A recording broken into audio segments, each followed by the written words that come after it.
자, 오늘 우리가 제35강을 할 차례입니다. 제목이 뭡니까? 외식하는 자들을 책망하신 예수님. 그동안의 다른 말씀에 비해서 제목이 상당히 무겁습니다. 외식이라고 하는 단어가 들어있고 또 책망이라고 하는 이 단어가 들어있다 보니까 다소 우리들에게 전체적으로 무거운 말씀으로 다가옵니다.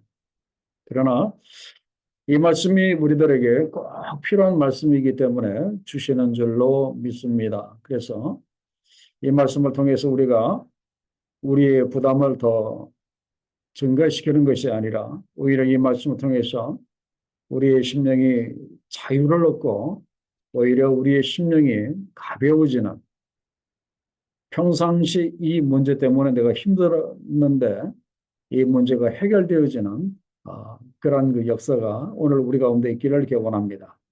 자, 오늘 말씀의 핵심 그 주제는 무엇인가 하면은 왜 우리 기독교인들조차도 말과 행동이 다르고 겉과 속이 다른가 하는 겁니다. 오늘 외식하는 자를 책망하셨다고 했는데 외식이라고 하는 것이 뭡니까? 우스갯소리로 뭐 밖에 나가서 밥 먹는 것이 아니라 이 외식이라고 하는 것은 사전을 찾아보면 이런 뜻이 있습니다.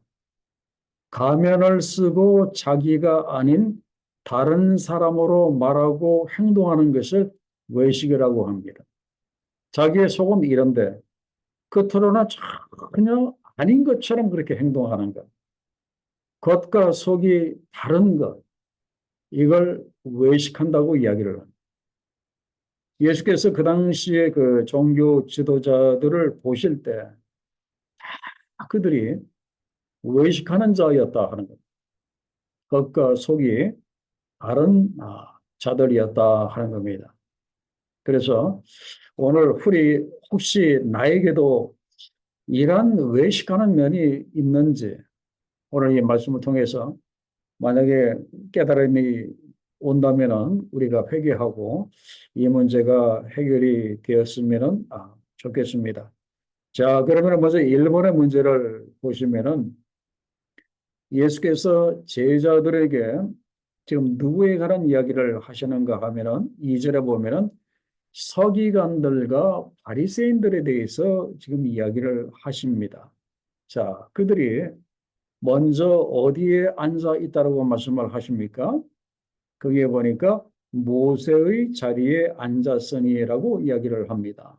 그래서 우리는 옛날에 도대체 그들이 모세의 자리에 앉은 것이 뭔가 사실 저도 솔직히 잘 몰랐습니다. 그런데 찾아보니까 그 두 번째 그 질문에 보면은 왼쪽에 그 돌로 만든 의자가 있습니다. 그 밑에 보면은 고라신의 유대교 회당의 모세의 자리. 그 고라신이라고 하는 그 동네에 그 유대교 회당에 가면은 이 모세의 자리라고 하는 이 돌로 만든 이 의자가 이렇게 있었어요. 그래서 예수님 당시에 그 오른쪽 그림에서 보는 것처럼 서기관들과 바리새인들이 이 돌로 만든 모세 그 자리에 앉아서 사람들을 가르치고 지도하고 그렇게 했다 하는 겁니다. 자, 물, 그러면서 모세의 자리라고 꼭 그렇게 지적을 하시는 그 이유는 이렇게 무엇인가 하면은 그것은 그릇된 권위의식을 지금 지적하시는 그런 그 말씀입니다.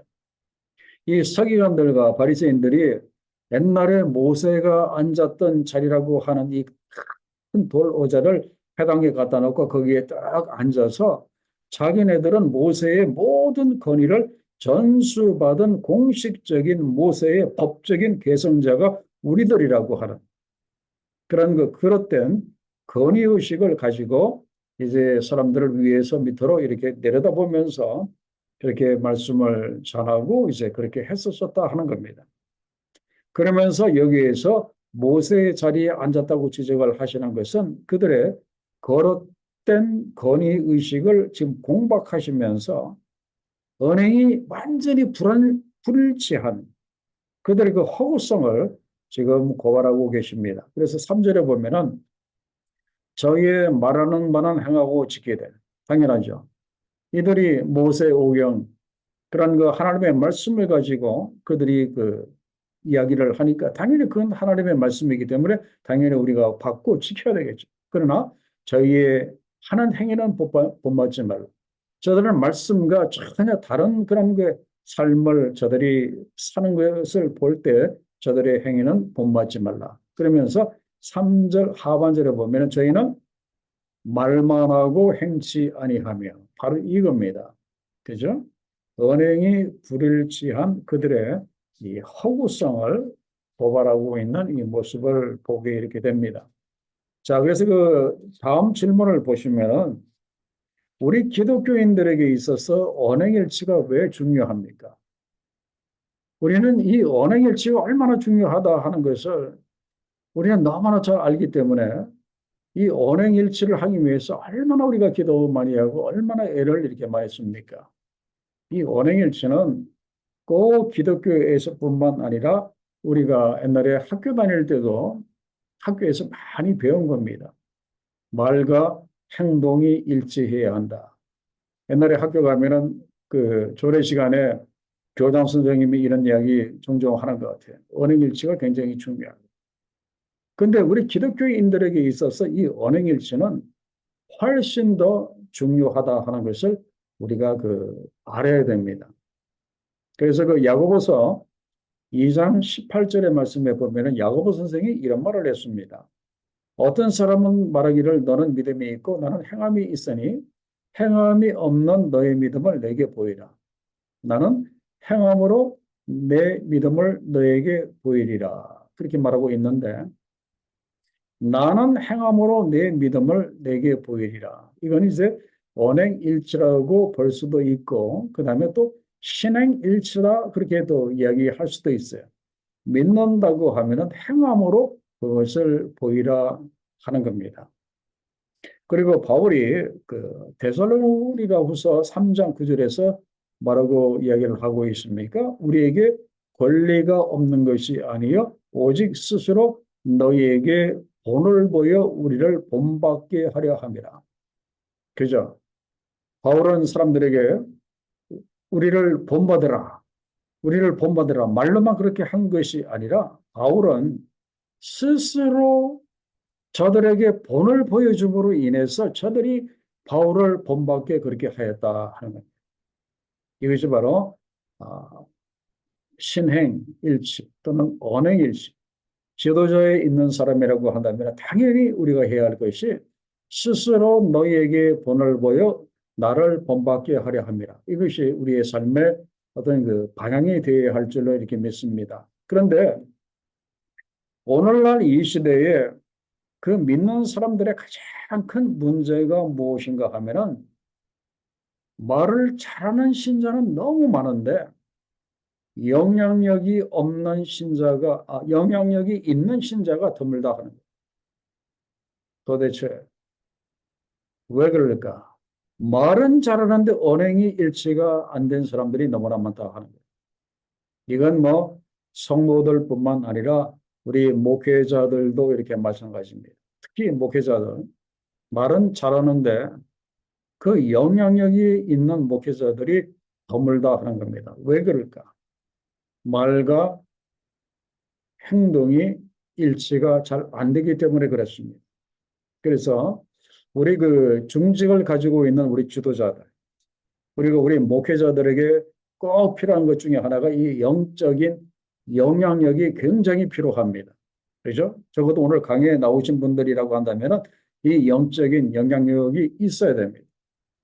그런데 이 영적인 영향력이 언제 생기는가 하면은 말을 잘하는 데 있지 않아요. 다른 사람들이 이걸 오해를 하는 것 같아요. 말을 기가 막히게 잘해야 사람들에게 영향력을 끼치고 그들을 이끄는 걸로 생각을 하는데 뭐 그런 면이 다소 없지 않아 있기는 있지만 그러나 영향력이라고 하는 것은 말을 잘하는 데 있지 아니하고 실제 생활에서 본을 보일 때 나온다고 하는 이 사실을 우리가 알아야 돼요. 그래서 바울이 그랬잖아요. 바울은 대단한 영적인 영향력을 끼쳤던 사람이었는데 그 영적인 영향력이 어디에서 나왔는가? 스스로 너희에게 본을 보여 나를 본받게 하려 하였다. 바로 이겁니다. 본을 보이는 것. 내 말과 행동이 일치가 되는 이 본을 보임으로 인해서 사람들에게 영향력을 이제 끼쳤다 하는 겁니다. 근데 우리가 언행을 일치시키지 않으면 어떻습니까? 특별히 이 목회자들에게 있어서 이 언행이 일치가 되지 않으면은요, 가장 먼저 부딪히는 문제가 복음을 전하는데 문제가 다 봅니다. 복음을 힘있게 전하기가 이렇게 어려워요. 말씀을 파워 있게 전하기가 이렇게 어렵다고 하는 거예요. 왜 그런가 하면은 내가 말씀대로 살지 않으면서 내가 믿음대로 살지 않으면서 남에게 말씀대로 살으라, 남에게 믿음대로 살으라 그렇게 말할 수 없기 때문에 그렇다 하는 거예요. 그래서 우리 기독교, 적어도 오늘 강의에 나오신 우리 중직자 이상의 우리 모두에게 필요한 것이 바로 이 언행일치 또는 신행일치가 얼마나 중요한가를 알 수가 이렇게 있습니다. 그리고 또 이번 문제 보면은 이 서기관들과 바리새인들이 그릇된 건의 의식을 가지고 사람들을 그렇게 가르치려고 했다는 걸 지적을 하셨고, 그 다음에 4절에 보면은 이것은 무엇인가 하면은 무거운 짐을 묶어서 사람들의 어깨에다가 자꾸 이렇게 집어넣고 자기는 하나도 그것을 그렇게 하려고 하지 아니하였다 하는 겁니다. 이 서기관들과 이 바리새인들은 늘 아침에 일어나서 밥 먹고 하는 일이 무엇인가 하면은 율법의 세부 규칙을 만드는 사람들이었습니다. 자기네들도 지키기 힘들고 까다로운 율법의 세부 규칙을 날마다 연구하고 이렇게 만들어 놓고 그리고 그걸 이제 공표를 하면서 백성들로 하여금 철저하게 지키도록 그렇게 강요를 그렇게 했습니다. 그렇게 강요를 했습니다. 그러면서 막상 정작 자기네들은 한 세부 규칙이라도 그 사람들은 지키지 아니하였다. 그런 게 말씀이에요. 이건 오늘날 우리 교회들에게도 이렇게 마찬가지입니다. 특별히 교회에서 리더들이 이런 룰을 범하기가 이렇게 쉽습니다. 왜 그런가 하면 이 교회라고 하는 데는 계속해서 새 가족, 새 신자들이 그렇게 들어옵니다. 그러면 기존에 교회 리더들이 자기도 모르게 새 신자들에게 무거운 짐을 지우고 이걸 지키라고 강요하기가 쉽다 하는 겁니다. 예를 들어서 오셨습니까? 우리 교회는 이런 교회이기 때문에 앞으로 우리 교회에서는 이렇게 저렇게 이걸 꼭 이렇게 지켜야 합니다. 그러면서 다소 그들에게 무거운 짐을 지우기 쉽다 하는 겁니다. 바로 이것이 우리들이 조심해야 할 것 중에 하나다. 지금 말씀을 하십니다. 그러면서 또 그들의 그 문제점을 5절로 7절에 이렇게 지적을 합니다. 자, 그게 보면은 이 사람들은 모든 행위를 누구에게 보이려고 한다고 했습니까? 사람에게 보이고자 한다. 그렇게 말씀하셨죠. 사람들에게. 나는 이런 사람이다 하는 것을 사람들에게 보이기 위해서 그토록 이 사람들은 이렇게 꾸몄다고 하는 거예요.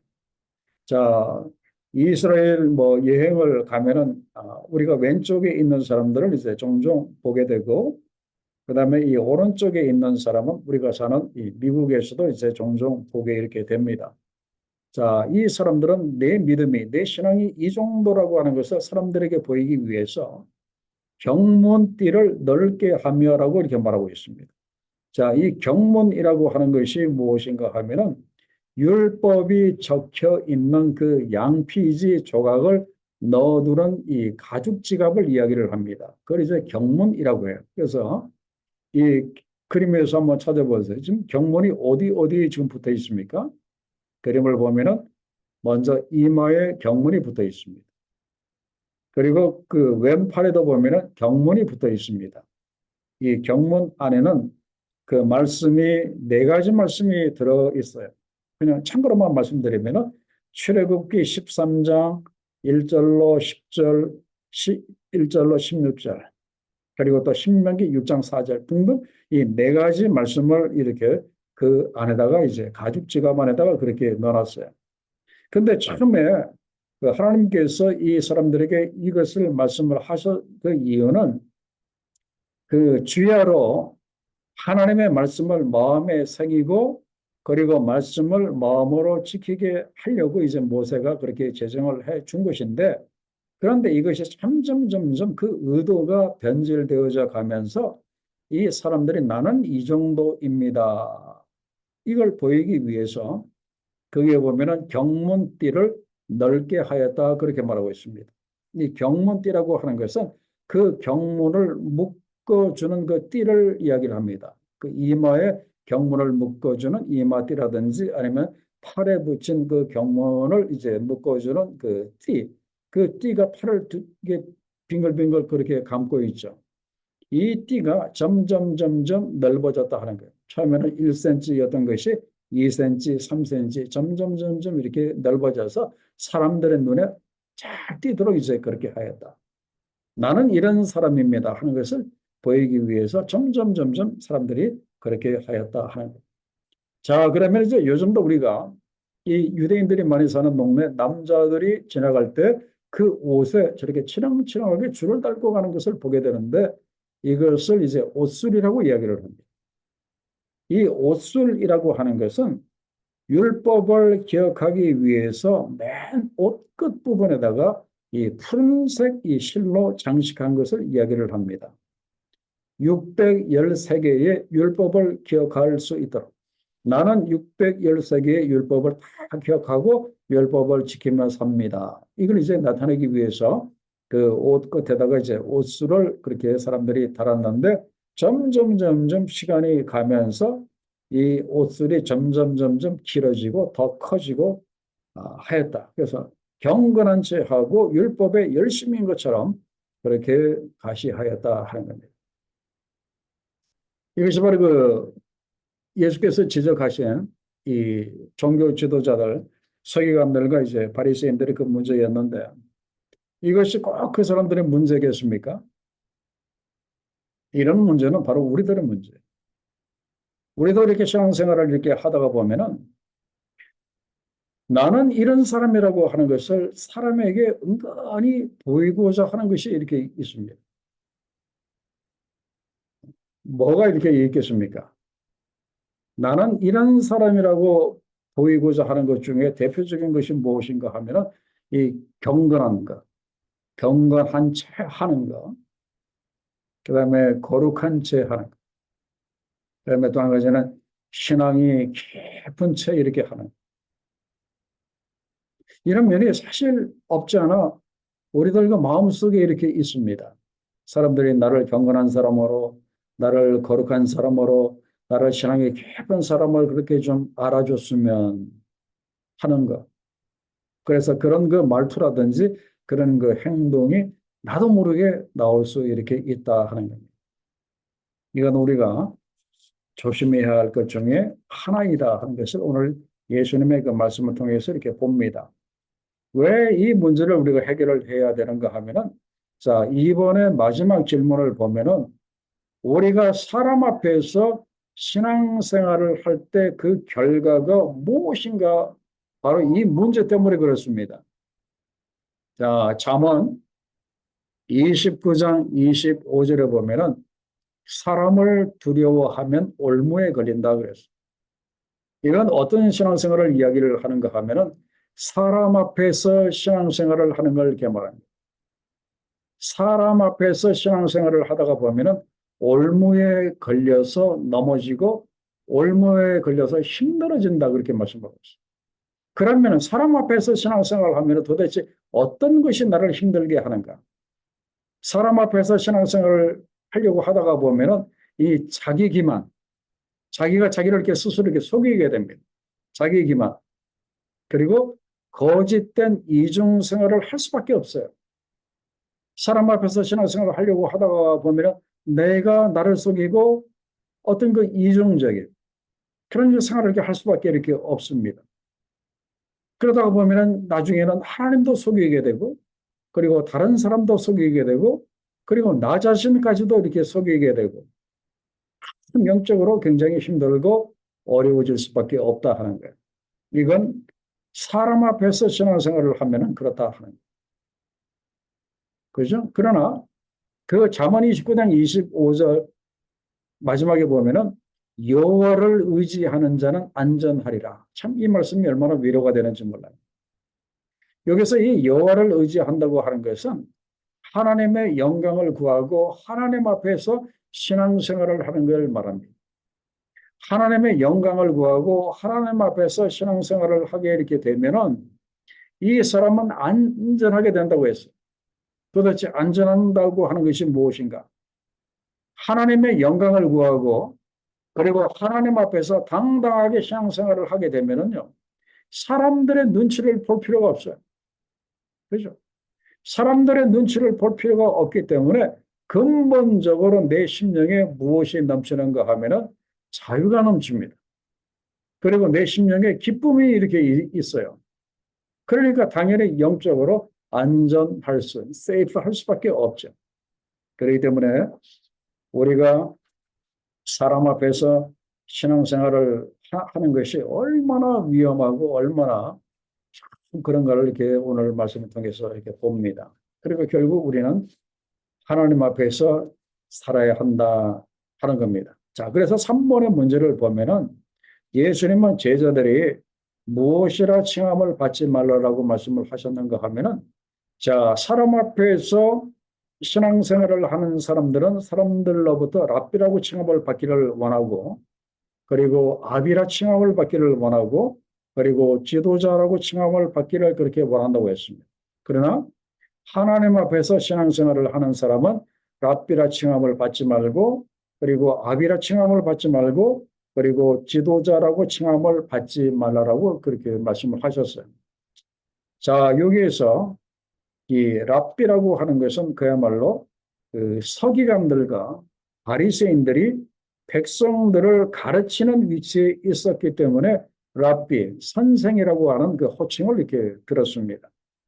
그 다음에 이 아버지라고 하는 이 호칭은 무엇인가 하면 그 당시에 저명한 성경 선생들과 그리고 학교의 설립자들에게 주어진 칭호였습니다. 아버지, 이 father라고 하는 거예요. 캐톨릭에서도 이제 father라고 이제 부르긴 부르는데 굉장히 높은 그런 그 호칭이었습니다. 그다음에 선생이라고 하는 그런 그 칭함도 그 받지 말라. 지도자라고 하는 그 칭함을 받지 말라. 그렇게 말씀을 하셨는데 왜 이런 칭함을 받지 말아야 하는가 하면은 사람이 이런 칭함을 받고자 하면 할수록 그 랍비라 또는 아버지라 또는 지도자라고 하는 이 칭함을 받고자 하면 할수록 문제가 무엇인가 하면은 하나님께로 돌아가야 할 그 영광을 우리가 가로채는 죄를 범할 수 있기 때문에 이런 칭함을 받지 말라라고 그렇게 말씀을 하셨고 그리고 사람이 이런 칭함을 받고자 하면 할수록 우리가 사람 앞에서 살게 되기 때문에 결국 허영심과 명예심의 노예가 되기 때문에 이런 칭함을 받지 말라라고 말씀하셨어요. 절대로 너희는 랍비라 칭함을 받지 말고 그리고 아버지라고 하는 칭함을 너희는 그냥 거절하고 그리고 지도자라고 하는 이 칭함을 거절하라고 그렇게 말씀을 하십니다. 그러면서 결론적으로 어떤 사람이 되기를 원하셨다고요? 11절과 12절의 그 말씀이에요. 너희 중에 큰 자는 너희를 섬기는 자가 되고 우리는 그런 그 칭함에 그냥 개의치 말고 그냥 너희는 무조건 섬기는 자가 되라. 그렇게 말씀하십니다. 그리고 12절에 보면은 자기를 낮추는 자가 이렇게 되라. 그렇게 말씀하셨어요. 자기를 낮추고 그리고 섬기는 자가 되라. 그렇게 말씀을 하셨어요. 자기를 낮추고 그리고 섬기는 자의 대표적인 그 모습이 어떤 분의 모습이에요? 바로 우리 주님의 모습이에요. 예수님의 그 모습. 바로 예수님의 모습. 하늘의 모든 거 다 버려두시고 이 땅에 낮고 낮은 모습으로 오신 예수 그리스도. 그리고 오셔서 온몸이 이 마른 동굴과 같이 될 정도로 우리를 섬기신 그런 그 예수님의 그 모습.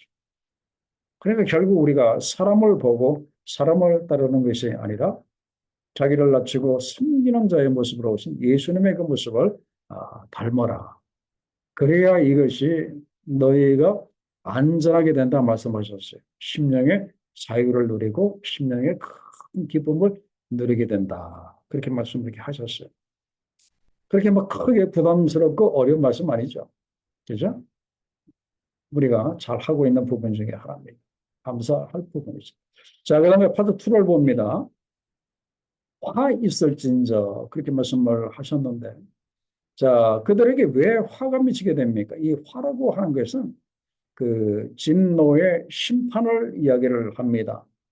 오늘 파트 2의 13절로부터 39절에 보면은 7가지 화를 말씀을 하셨어요. 너희 서기관들과 바리새인들, 너희 종교 지도자들이 진노의 심판을 받을 수밖에 없는 7가지 이유를 지금 하나하나 조금조금 지금 이렇게 말씀을 이렇게 하십니다. 우리에게는 이러한 그 조건이 이런 그 화가 하나도 없어야 할 줄로 그렇게 압니다.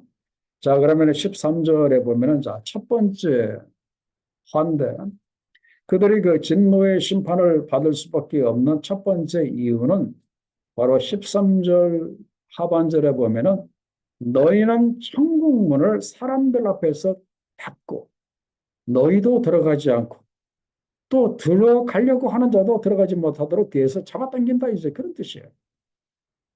이건 정말 이렇게 심각하지 않겠습니까? 그 당시에 그 서기관들과 이 바리새인들은 성경 말씀을 가르치는 이렇게 사람들이었어요. 성경 말씀을 잘 가르쳐서 그들을 천국으로 인도해야 할 책임이 있는 이렇게 사람들이었어요. 그러면 성경 말씀을 잘 가르쳐야 되는데 이상하게 잘못 가르쳐서 그 천국문을 닫아버리고 그리고 들어가려고 하는 사람들을 들어가지 못하도록 그렇게 하였다 하는 것은 이들이 성경의 그 핵심을 잘못 가르쳤다는 그런 뜻이에요. 자, 우리가 늘 강의를 통해서 우리가 깨닫는 것 중에 하나가 성경의 핵심은 어디 있습니까? 한마디로 구약과 신약의 성경의 핵심 어디 있습니까? 한마디로 이야기를 하라고 한다면 바로 그리스도이십니다. 바로 그 요한복음 5장 39절 그게 나와 있잖아요. 너희가 성경에서 영생을 얻는 줄 생각하고 성경을 연구하거니와 바로 서기관들과 바리새인들을 두고 하는 말이에요. 너희가 열심히 그렇게 성경을 연구하거니와 이 성경이 곧 내게 대하여 증언하는 것이라. 신구약의 성경의 핵심은 나 예수 그리스도라고 하는 거예요.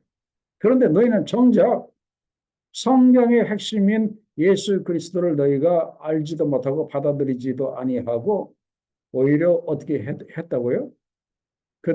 백성들이 성경의 핵심인 예수 그리스도를 영접하지 못하도록 오히려 방해하고 오히려 천국문을 이렇게 닫았다 이제 그런 뜻입니다.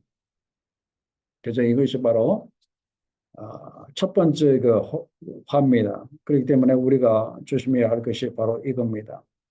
성경 말씀을 우리가 잘못 가르침으로 인해서 사람들이 그리스도를 영접하는데 방해가 되지 않도록 우리가 참 조심해야 한다.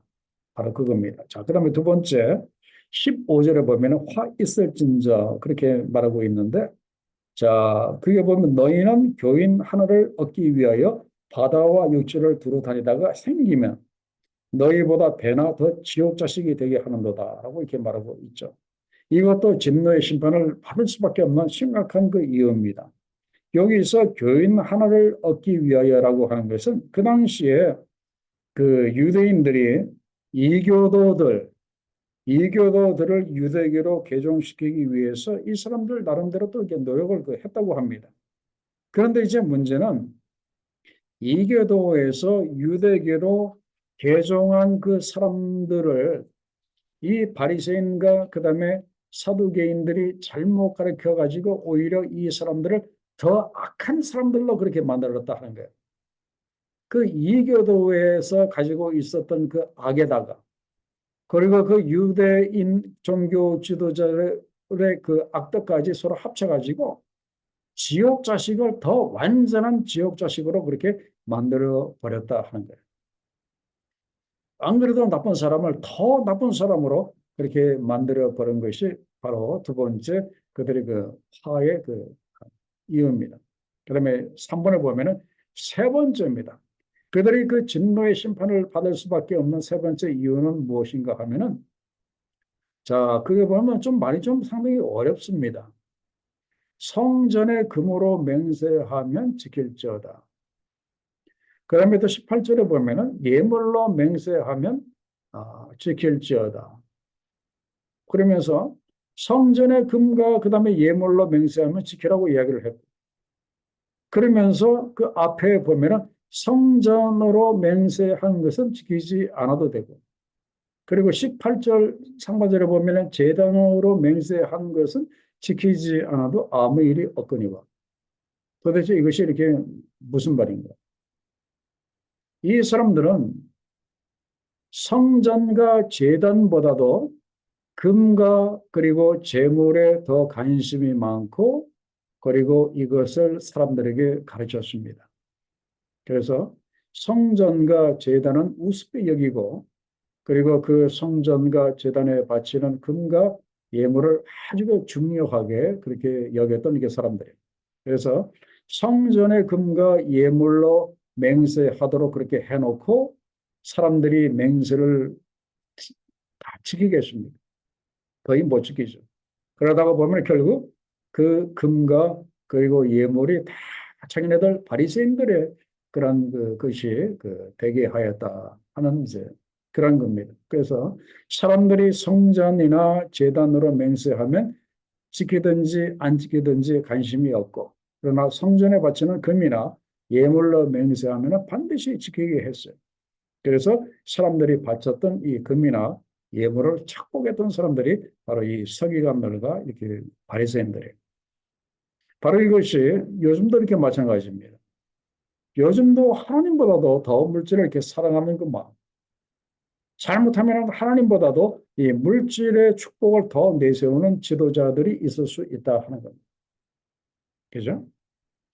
자, 그러면서 19절로부터 22절에 뭐라고 말씀을 하셨는가 하면은 자, 예수께서 결론적으로 분명히 말씀을 하셨어요.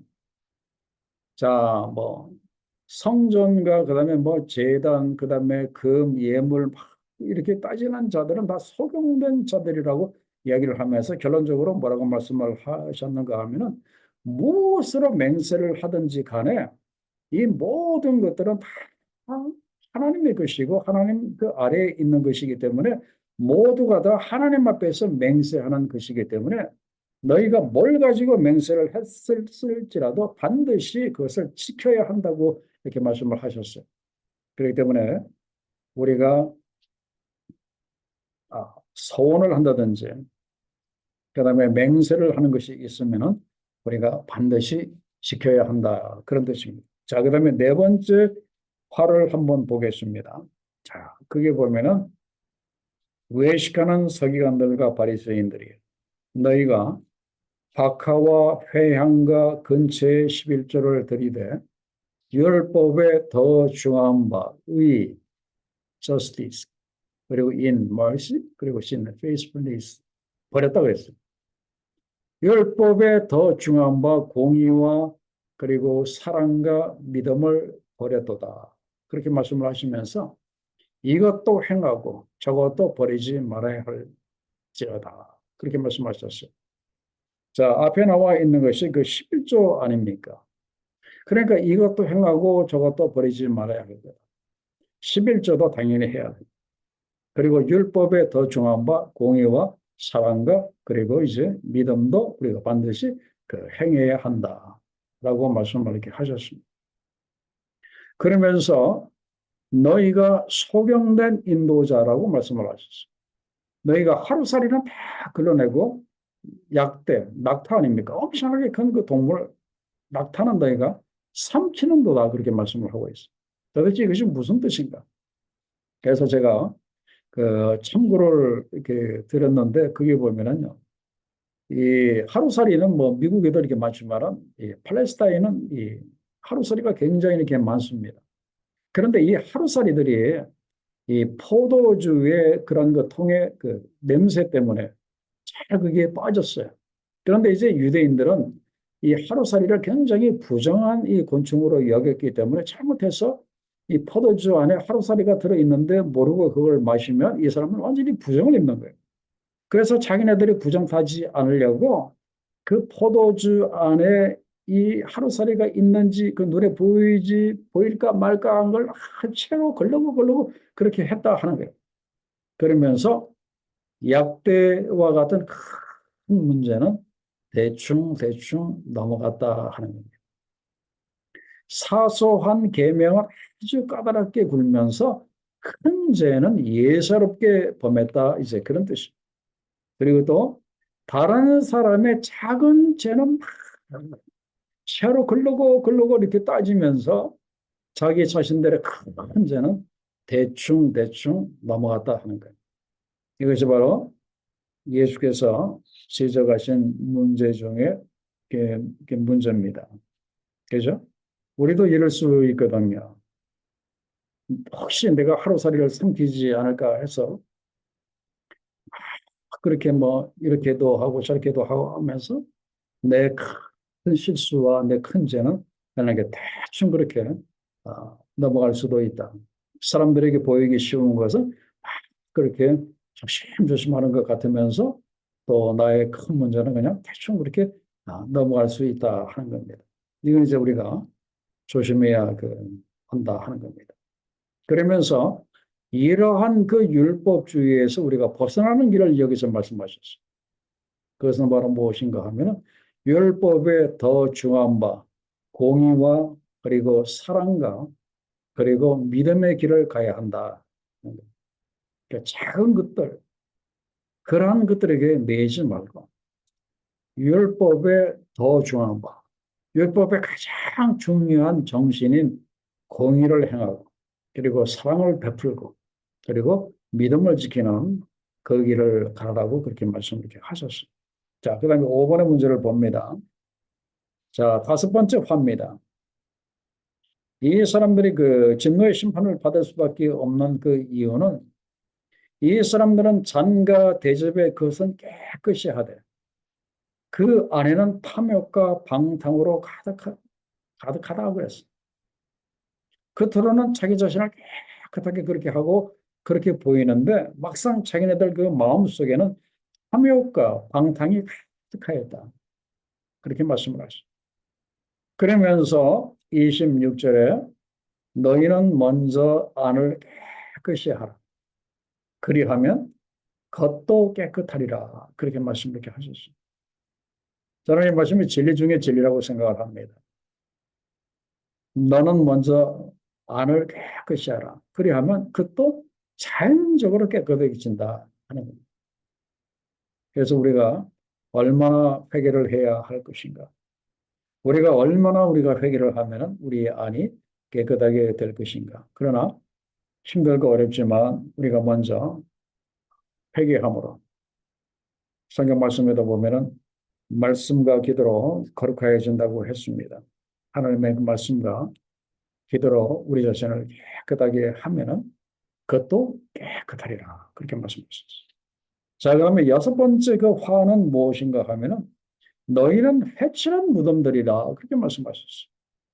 회칠한 무덤이 겉으로는 아름답게 보이지만은 그 안에는 뭐가 들어있다고요? 사람들의 그 죽은 뼈와 그리고 모든 더러운 것이 가득하다. 그렇게 말씀하셨어요. 그래서 회칠한 무덤이 도대체 뭔가? 그래서 찾아보니까 거기 보면 사진이 이렇게 나와 있죠. 여러분들이 그 이스라엘 그 여행을 가시면 특히 그 예루살렘에 이렇게 가시면은 그 감난산 위로 이제 사람들을 이제 인도하는데 거기서 예루살렘 성을 이렇게 내려다가 보면은 그 밑에 이란이 돌무덤이 뭐 수도 없이 이렇게 깔려 있습니다. 이게 전부 이렇게 무덤이에요. 근데 그 무덤 중에서 자세히 보세요. 오른쪽에 있는 이 돌무덤은 회칠을 하지 않아가지고 조금 이렇게 지저분하게 보입니다. 그런데 왼쪽에 있는 이 돌무덤은 그 새하얀 그 회칠을 해가지고 아주 깨끗하게 그렇게 보인다.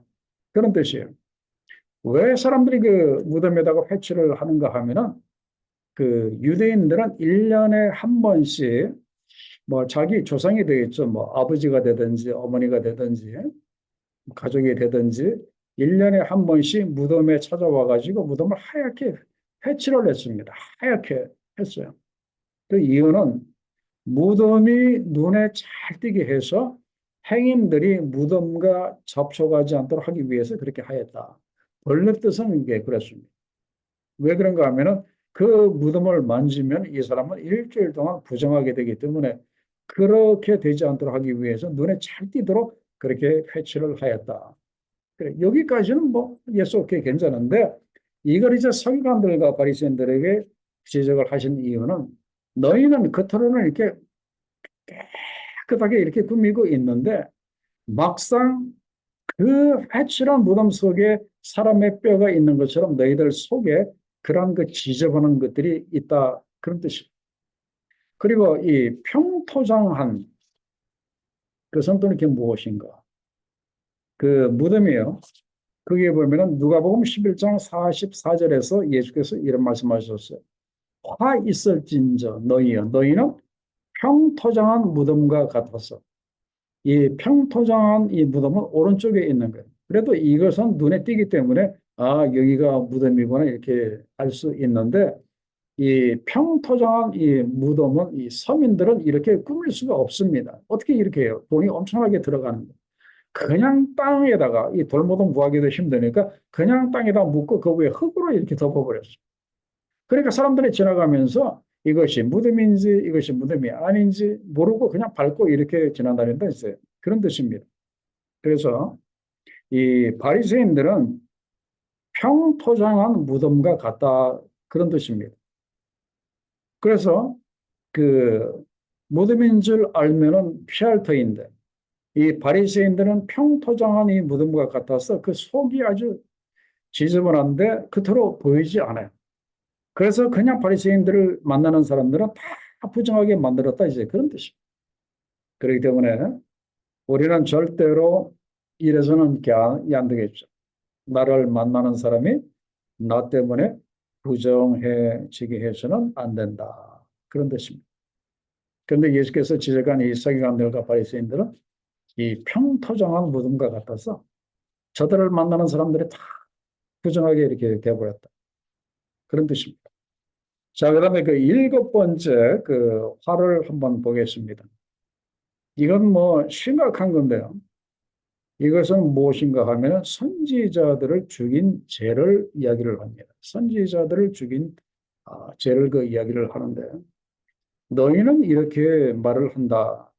그런 뜻입니다. 자, 29절에 보면은 너희는 선지자들의 무덤을 쌓고 의인들의 비석을 꾸미며 옛날에 그 죽었던 선지자들 결국 옛날에 죽었던 의인들의 비석을 멋있게 그렇게 꾸미면서 이렇게 말한다고 하는 거예요. 만일 우리가 조상 때에 그때 뭐 예레미야 선지자 때라든지 그때 우리가 있었더라면 우리는 저희가 선지자의 피를 흘리는데 참여하지 아니하였으리라. 우리는 절대로 선지자들을 핍박하거나 죽이지 않았을 거다라고 그 이야기를 합니다. 그랬더니 32절에 33절에 예수께서 심하게 말씀을 하십니다. 뱀들아 독사의 새끼들아 그렇게까지 심하게 말씀을 하시면서 너희가 너희 조상의 양을 채우라라고 이렇게 말씀을 이렇게 하십니다. 그죠? 그래서 실제적으로 너희는 안 그럴 거라고 했지만 실제로 너희들 조상들처럼 선지자들을 죽였다 하는 거예요. 최근에 이들이 누구를 이렇게 죽였습니까? 세례 요한 선지자 목베어 이렇게 죽였잖아요. 그리고 또 이제 몇 개월 후에 누구를 또 이 사람들이 죽입니까? 예수 그리스도를 이들이 죽이게 이렇게 됩니다. 그래서 8번의 문제를 보면은 이런 그 일곱 가지 화를 말씀을 이렇게 하셨어요. 너희가 하나님의 진노의 심판을 받을 수밖에 없는 7가지 이유를 그 말씀을 하셨는데 그 말씀을 하신 그 이유는 너희가 이런 그 화 때문에 반드시 너희가 심판을 받고 너희가 완전히 망하고 죽을 거다. 여기에 포인트가 있는 것이 아니라 비록 너희에게 이러한 화, 이러한 죄가 있을지라도 나는 너희를 품으려고 굉장히 애를 많이 썼다. 이제 그런 뜻입니다. 그러면서 너희가 회개하고 돌아섰으면 전혀 문제가 없었을 터인데 그래서 나는 너희를 품고 너희를 회개시키려고 애를 무척 많이 썼다. 이제 그런 뜻입니다. 그런데 그러나 너희가 어떻게 하였다고 했습니까? 거절하였다고 말씀하십니다.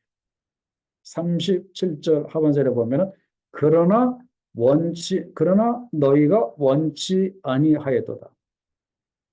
예수께서는 저들의 이 7가지 화까지 다 그분이 당신의 십자가로 품으시면서 어떻게 하든지 저들을 이제 용서하시려고 그렇게 했는데 그들이 원치 아니하였다. 그랬더니 38절에 앞으로 하나님의 그 심판을 말씀하십니다. 보라, 너희 집이 황폐하여 버림바 되리라. 그렇게 말씀합니다. 그래서 실제로 어떻게 됐습니까? 하나님의 사랑을 거절하고 그리스도를 배척하고 십자가에 못 박아 죽임으로 인해서 그들은 AD 70년에 예루살렘 성이 완전히 황폐화되고 이렇게 말했습니다. 그죠? 그리고 또 39절에 보면은 이제부터 너희가 찬송하리로다 주의 이름으로 오시는 이에 할 때까지 예수께서 다시 재림하실 때까지 너희가 나를 보지 못하리라. 그냥 예수님과 관계없는 그냥 형식과 그냥 율법에만 맥혀서 힘들고 어려운 삶을 너희가 살 거라고 합니다. 사실 현재 유대인들 중에 이런 삶을 살고 있는 사람들 얼마나 많습니까? 내가 다시 올 때까지 나를 보지 못하리라. 그러나 우리는 어때요? 예수 그리스도 믿음으로 예수 그리스도를 영접하고 그분이 우리 눈에 보이지는 않지만 영으로 그분과 교제하고 같이 이렇게 살자. 그래서 예수께서는 어떻게 하든지 너희가 이런 그 7가지 화가 있을지라도 나는 너희를 품고 너희를 회개시키려고 했는데 너희가 나를 거절하였다. 그런 뜻입니다. 그렇기 때문에 우리는 절대로 예수 그리스도의 이 사랑, 나를 품으시려고 하는 이 사랑, 나를 품어주려고 하는 이 사랑을 우리가 절대로 거절해서는 안 된다. 하는 뜻입니다. 자, 결론 및 적용을 한번 볼까요? 자, 결론 및 적용을 이렇게 보시면은 예수님은 우리가 바리새인들과 같이 사람들의 눈앞에 살지 않고 하나님 앞에 살기를 원하십니다. 이건 뭐 성경 전체적으로 흐르고 있는 주님의 중요한 그 소원 중에 하나가 바로 이겁니다. 사람들의 눈앞에 살지 않고 하나님 앞에 살기를 이렇게 원한다. 그죠? 우리가 늘 부딪히는 문제고 우리들의 큰 숙제 중에 숙제가 바로 이겁니다. 사람 앞에 살지 않고 이 하나님 앞에 이렇게 사는 것. 그죠? 그래서 우리가 어떻게 하면은 내가 사람 앞에 살지 않고 내가 어떻게 하면은 하나님 앞에 살 수 있을 것인가? 나름대로 각자가 나름대로 이런 그 비결을 한두 가지는 꼭 가지고 있어야 될 것 같아요. 그죠? 항상 그걸 기억하고 그래 내가 사람 앞에 살아서는 안 되겠지. 어떻게 되지 내가 하나님 앞에 살아야 되겠지. 하는 이 어떤 그 나름대로의 그 기준이 그 있어야 하지 않겠는가 하는 거예요. 그래서 가만히 생각을 해보니까 한 6가지 정도 한번 제가 한번 생각해 봤습니다. 그 첫째는 무엇인가 하면은 그 하나님 앞에 사람 앞에 살지 않고 하나님 앞에 살려면은 우리가 가장 기본적인 것이 하나님의 살아계심을 인정하는 그죠? 참 이것도 중요한 것 같고 그다음에 하나님이 늘 나를 지켜보고 계심을 자각하는 것. 하나님이 늘 나를 지켜보고 계신다고 하는 이 자각. 이것이 있으면은 사람 앞에 살려고 했다가도 다시 하나님 앞으로 돌아올 수 있잖아요. 그죠? 하나님이 늘 나를 지켜보고 계신다고 하는 이 자각. 그 다음에 세 번째는 하나님과의 사랑의 교제. 참 이거 그죠?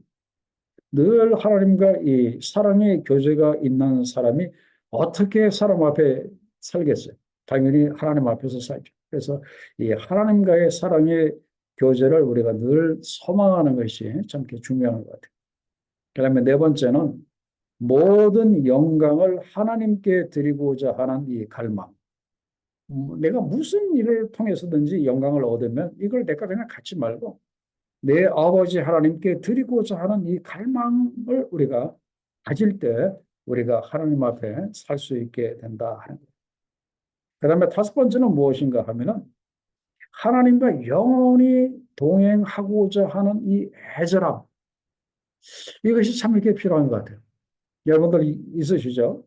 하나님과 영원히 동행하고자 하는 이 간절함. 이것이 있는 사람은 사람 앞에 안 살아요. 당연히 하나님 앞에서 살죠. 그 다음에 여섯 번째는 무엇인가 하면은 하나님에 대한 이 경외심을 갖는, 하나님을 두렵고 떨리는 그 마음으로 경외심을 갖고 있는데 어떻게 사람 앞에 살겠어요? 당연히 하나님 앞에 살죠. 그래서 오늘 이제 예수께서 원하시는 것이 우리가 사람 앞에 살지 아니하고 하나님 앞에 우리가 이렇게 살아야 한다 하는 것이 가장 중요한 첫 번째고, 그 다음에 두 번째는 자기를 낮추고 섬기는 자가 되어야 한다. 우리 예수님처럼 딱 닮아서 자기를 낮추고 섬기는 자가 되어야 한다. 그리고 세 번째는 언행이 일치하고 겉과 속이 일치해야 한다고 합니다. 그죠? 언행일치 또는 뭐 신행일치, 이건 제가 만든 말이지만 신행일치, 믿음과 이 행함이 일치가 되는 이런 그 삶을 오늘 우리가 살아야 되지 않겠는가. 그래서 오늘 이 말씀이 전체적으로는 굉장히 좀 무거운 말씀입니다. 왜 그런가 하면은 우리의 어떤 그 잘못할 수 있는 그 요인들을 많이 그 책망을 하신 그런 그 말씀이기 때문에 다소 그 부담이 되기도 합니다. 그러나 예수님의 본심을 우리가 그 알 필요가 있어요. 우리를 그냥 지적하려고만 이렇게 말씀하신 것이 아니라 우리를 품으시고 그리고 우리가 이렇게 되지 않도록 이렇게 더 원하시기 때문에 우리가 그걸 깨닫고 우리 주님이 원하는 것처럼 이렇게 하나님 앞에서 사는 이런 그 삶을 우리가 좀 살았으면 좋겠습니다.